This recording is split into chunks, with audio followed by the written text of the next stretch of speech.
Hello friends, welcome to my channel click for commerce. आज के इस वीडियो में मैं आपको समझाने वाला हूँ प्रिंसिपल और assumptions in accounting. Principal and assumption in accounting क्या होते हैं, पहले प्रिंसिपल क्या होते हैं और अजम्पशंस क्या होती हैं। तो चलिए वीडियो की तरफ चलते हैं। सबसे पहले मैं आपको समझाऊंगा अजम्पशंस का मतलब। तो अब अजम्पशंस का मतलब क्या होता है, एजम्पशंस, और साथ साथ में प्रिंसिपल भी बता देता हूँ। प्रिंसिपल का मतलब रूल या पॉलिसी। जैसे अगर एग्जाम्पल लो, अपने बचपन में सबने बताया होगा, honesty is best policy, honesty is best policy. या फिर बड़ों को, एल्डर्स को रिस्पेक्ट करो। ये सब क्या है, प्रिंसिपल्स हैं। किसने बनाई है? सोसाइटी ने। सोसाइटी ने ऐसी प्रिंसिपल्स बनाई है कि हाँ, इस मतलब ऐसी ऐसी चीज़ें करोगे तो आप एक नेक इंसान बनोगे, you will be a good man, good person. ऐसी अजम्पशंस का मतलब क्या होता है? अनुमान लगाना। अनुमान, एज्यूम कर लेना कि हाँ ऐसे ही होगा या ऐसे होने वाला है। तो जैसे बेस्ट एग्जांपल है इसका वेदर फोरकास्ट। वेदर वाले क्या करते हैं, कल बारिश होगी, वो अनुमान लगाते हैं हाँ कल इतने इतने टाइम तक बारिश होगी, इतना बारिश होगा। अगर हो गया तो अच्छी बात है, नहीं तो कोई दिक्कत नहीं। तो एजम्पशंस या तो सक्सेस सक्सेस होगा या फेल होगा, बस यही है। एजम्पशंस मीन्स अनुमान लगाना, प्रिंसिपल मतलब पॉलिसी वगैरह।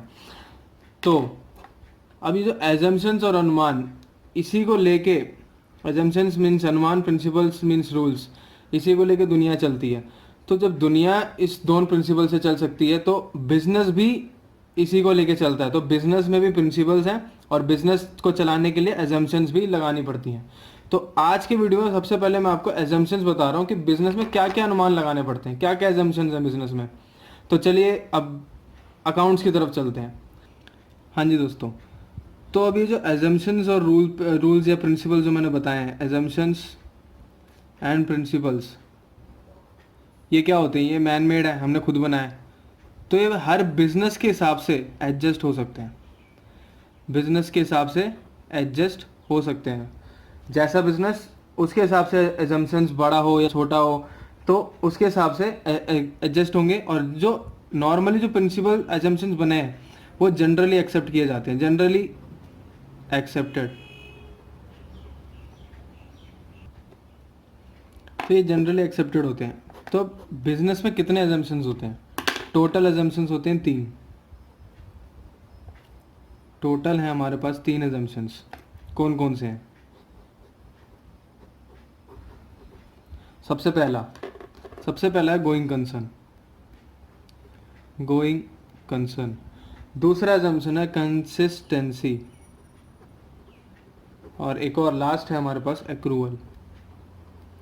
Accrual assumption. तो going concern, consistency, accrual assumption. अब इन तीनों को एक एक करके हम आगे बढ़ते हैं। तो सबसे पहला है गोइंग कंसर्न। तो गोइंग कंसर्न का मतलब क्या है? सबसे पहला है हमारे पास गोइंग कंसर्न। गोइंग का मतलब चलना, चले जाना। कंसर्न का मतलब है एक पर्टिकुलर चीज़। अब जैसे मैं बताऊं आपको गोइंग कंसर्न का मतलब, कोई भी बिजनेस खोलेगा, कोई भी बिजनेस या कोई दुकान खोलेगा, ये सोच के थोड़ी खोलेगा कि 6 महीने में बंद कर दूंगा, 1 साल में बंद कर दूंगा। बिजनेस चलती रहेगी, जब तक है जान तब तक बिजनेस चलता रहेगा, अनटिल अनलेस कोई रुकावट ना आ जाए। तो गोइंग कंसर्न का मतलब है जब तक बिजनेस चलता रहेगा अनटिल अनलेस कोई रुकावट ना आ जाए। तो बिजनेस कोई भी खुलता है, कभी कोई भी कंपनी खुलती है तो तब तक चलेगा जब तक कोई रुकावट ना आ जाए। अब रुकावट का मतलब क्या है? कि कोई भी नेगेटिव चीज़ हो जाए बिजनेस के साथ, कुछ भी हो सकता है। अगर एग्जांपल लूँ, मान लो आपने बिजनेस खोला, एक मैन्युफैक्चरिंग ऑफ प्लास्टिक बैग्स।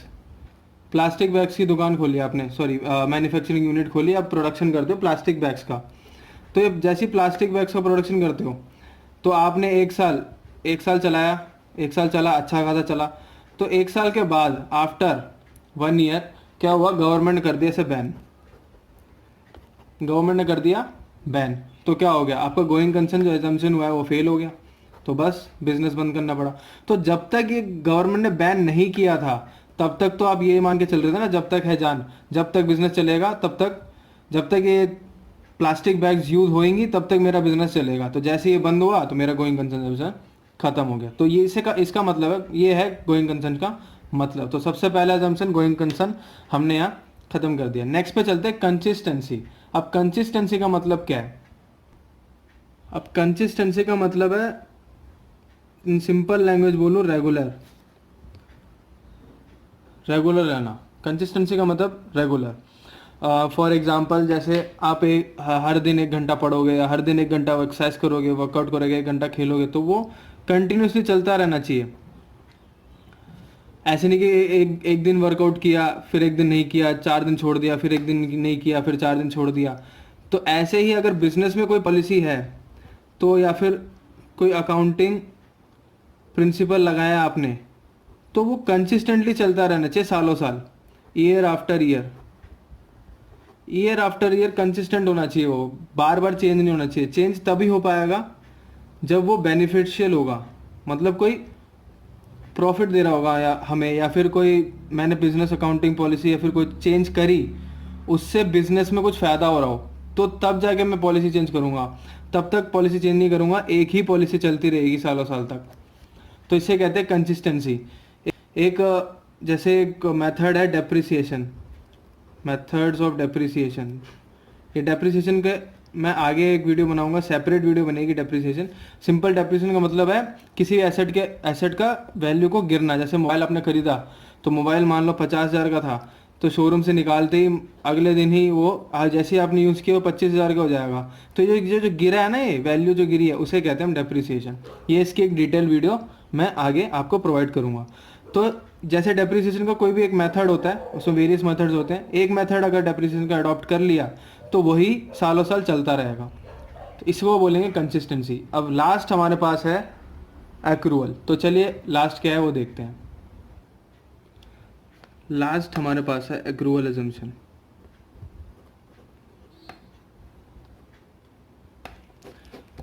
मतलब अगर आपने मेरी पहली वीडियोस देखी होगी, मैंने एक्रूअल का कॉन्सेप्ट समझाया था। एक्रूअल मतलब बाद में पे करना या फिर बाद में रिसीव करना। जो भी चीज़ बाद में होती है, बाद के लिए टाल दी जाती है, वो एक्रूअल हो जाता है, एक्रूड माना जाता है वो।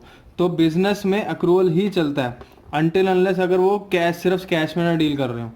तो जैसे मान लो कोई डेटर है आपका, डेटर क्रेडिटर, मैंने मेरी अगर प्रीवियस वीडियो आप देखोगे तो डेटर क्रेडिटर मैंने आपको समझा रखे कि होते कौन है वो। डेटर वो होते हैं जिससे पैसे लेने होते हैं, क्रेडिटर वो होता है जिसको पैसे देने होते हैं। तो जैसे डेटर क्रेडिटर है, तो सेल किया आपने कुछ भी 50,000 का, तो उसने बोला 2 महीने बाद मैं पेमेंट करूँगा। तो जिस दिन सेल किया उसी दिन आप बुक्स में रिकॉर्ड कर दोगे।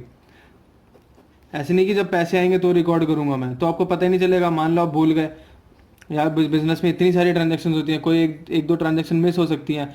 जब पैसे आएंगे तभी रिकॉर्ड करोगे, तो बहुत सारी ट्रांजैक्शन ऐसी होंगी जो मिस हो जाएंगी, तो बिजनेस लॉस में जा सकता है। तो इसीलिए एक्रूअल अजम्पशन आया है कि जब भी ट्रांजैक्शन हो तब रिकॉर्ड कर लो। Record the transactions when it occurs. जैसे ही ट्रांजैक्शन अकर हुआ तभी रिकॉर्ड कर लो, not when it is settled. जब सेटलमेंट होगी तब तो होनी, तब तो रिकॉर्ड करूँगा ही करूँगा। तो जब तक जैसी अकर हुआ तो रिकॉर्ड कर दिया जाएगा। तो इसे हम बोलते हैं एक्रूअल एजम्पशन। तो आज मैंने आपको 3 एजम्पशंस पढ़ाई हैं और बिजनेस अकाउंटिंग पर्पस के लिए 3 एजम्पशंस ही हैं। 3 एजम्पशंस कौन कौन सी थी? गोइंग कंसर्न, जब तक है जान, कंसिस्टेंसी, एक चीज़ फॉलो कर रहे हो तो उसी पे स्टिक रहो, और लास्ट थी आपकी एक्रूअल, जब ट्रांजैक्शन हो जाए तभी रिकॉर्ड कर दो। ये 3 एजम्पशंस हैं आपके पास। तो इस एजम्पशन को आप प्लीज़ बुक से एक बार रीड मान लीजिएगा। ये है चैप्टर नंबर 3 इन टी.एस. ग्रेवाल बुक। तो ये मैंने आपको अच्छे से समझा दी है। होप आप सबको समझ आया होगा। तो प्लीज़ मेरे वीडियोस को लाइक करें, शेयर करें, सब्सक्राइब जरूर करना मेरे चैनल को। तो अगर कोई डाउट्स वगैरह है और मेरी वीडियो कैसी लगी वो आप कमेंट सेक्शन में लीव कर दीजिएगा। Thank you so much for watching guys. Next video में मैं आपको प्रिंसिपल समझाऊंगा, इस वीडियो में मैंने अकाउंटिंग एजम्पशन समझा दी, तो नेक्स्ट वीडियो में प्रिंसिपल समझाऊंगा कि क्या क्या रूल्स होते हैं कि एक बिजनेस को फॉलो करना होता है। तो प्रिंसिपल्स इस बार अकाउंटिंग समझाई, नेक्स्ट वीडियो में प्रिंसिपल के साथ मैं आपको मिलता हूँ। तो thank you guys, thank you so much.